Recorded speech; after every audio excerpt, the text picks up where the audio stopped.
A theory is a model of reality with predictive capability. In order to form a theory, one must take information from the world around them and use it to build a structure which encompasses all pieces of that information. If built correctly, that structure may then be used to help predict certain future events. All models of reality assume that no fact in existence conflicts with its structure, and that all facts observed in the future will cohere to it. Unfortunately, I think a lot of people skip a step in forming their worldview. They eagerly construct and accept ideas without first gathering evidence for their validity, and yet, they still hold that their ideas' predictive capabilities remain intact. Put simply, people form ideas without evidence and assume that all scientific discoveries, past, present, and future, support their ideas, and that any ideas that conflict with their own are wrong.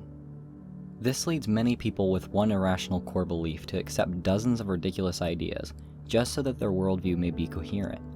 For example, young Earth creationists believe that God created the world in 6 literal days and that the theory of evolution is invalid. That's a totally unfounded claim, but its irrationality doesn't stop there. For their worldview to remain non-contradictory, the young Earth creationists must believe that 98% of scientists who accept evolution are at best totally ignorant of the scientific validity of creationism and caught in an echo chamber of irrational evolutionary belief. Or, at worst, a part of a global conspiracy led by Satan to indoctrinate children into an atheistic cult lifestyle that damns their souls to hell.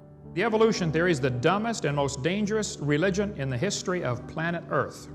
It isn't just religious beliefs that demand that kind of extended irrationality, though.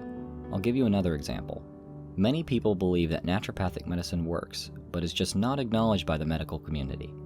For their worldview to remain non-contradictory, they must believe that the medical community, from the editor-in-chief of the BMJ to the freshest-faced medical resident, is, at best, simply unaware of the miraculous healing properties of heavily diluted substances, essential oils, and David Avocado Wolf's latest blend of 11 herbs and spices.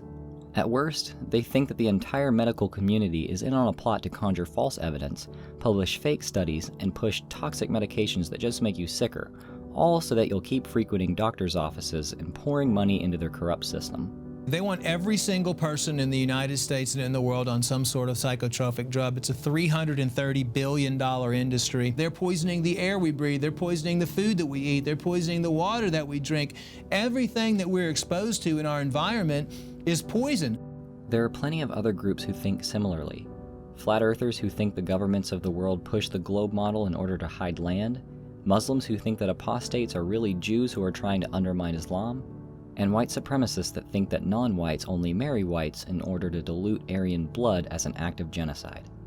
My point is this: holding a core belief without evidence causes a person to accept even more irrational ideas when they're confronted with opinions or evidence to the contrary.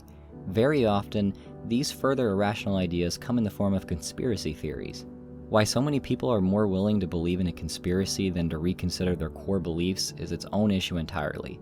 But I'll say here that believing in an unevidenced conspiracy has some serious harmful consequences.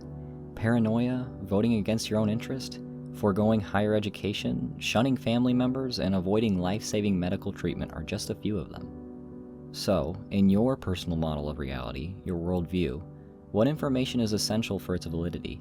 What does it predict?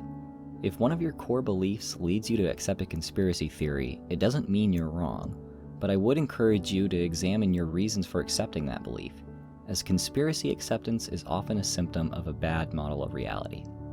One irrational belief gives credence to countless others, and a worldview devoid of reason allows unnecessary harm to come to innocent people. Reason through your beliefs before you become part of that cycle. I've been Drew from Genetically Modified Skeptic. Stay skeptical.